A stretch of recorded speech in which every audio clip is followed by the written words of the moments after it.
सुनाना कठिन हो गया।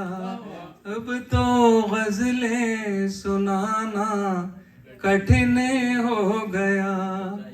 उसके कूचे में अब कैमरे लगे,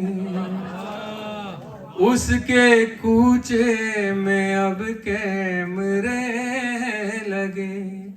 उसके घर आना जाना कठिन हो गया।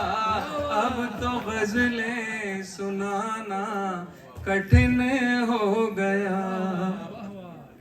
कितना आसान जमाना बुजुर्गों का था, कितना आसान जमाना बुजुर्गों का था। क्यों हमारा जमाना कठिन हो गया। अब तो गजलें सुनाना कठिन हो गया। आजाद, मुझे क्या मालूम था कि आप इसी तरह से जवान रहना चाहते हैं, वरना मैं क्यों वो शायरी सुनाता शुरू में जो सुनाई।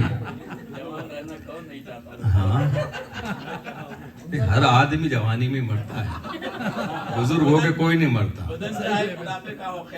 वालिद ने कहा है ना, रहने दो मेरे सामने क्या मीना मेरे आगे, सागर और मीना मेरे आगे।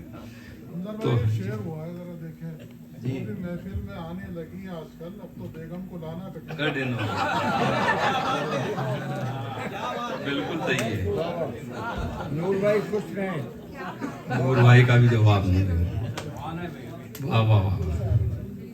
अच्छा, एक गजल और इसी तरह की